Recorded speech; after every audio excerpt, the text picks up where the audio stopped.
ክርስቲያኖች ሆይ ደስ ይበላችሁ፣ ንጉሥ ተወልዶላችኋልና ፍጹም መንግሥት ያለው ንጉሥ ዘይኮንን ወልድ ፍጹም መድኃኔ ዓለም ዓለምን ሁሉ የሚያድን መንግሥቱ ፍጹም የሆነ ንጉሥ ክርስቶስ ተወልዶላችኋል።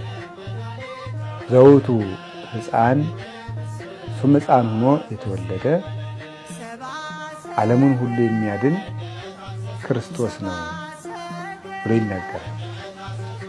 እነሆ ዛሬ ታላቁ ደስታችን ነው አለ ቅዱስ ያሬድ። ለምን ስንለው እስመ ተወልደ መድኃኒነ መድኃኒታችን ኢየሱስ ክርስቶስ ተወልዷልና።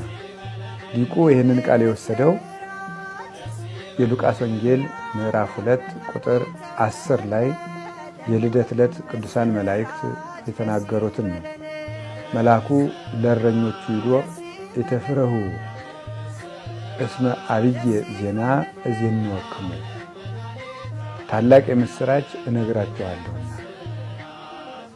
ፍስሐ ዘይከውን ለክሙ ወለኩሉ ዓለም ለዓለሙም ለእናንተ ሁሉ የሚሆን ደስታ እነግራችኋለሁ እና እስመ ተወልደ ለክሙ ዮም መድኅን ዘውቱ ክርስቶስ እግዚ ቡሩክ በሀገረ ዳዊት በዳዊት ሀገር መድኃኒት ተወልዶላችኋልና ይኸውም ቡሩክ ጌታ ክርስቶስ ነው ብሎ የተናገረውን አብየ ዜና ዜንወክሙ ፍስሐ ለይከውን ለክሙ ወለኩሉ ዓለም ለእናንተም ለዓለሙ ሁሉ የሚበቃ ደስታ እነግራችኋለሁ ብሎ የተናገረውን ቅዱስ ያሬድ ወስዶ ዛሬ ታላቁ ደስታችን ነው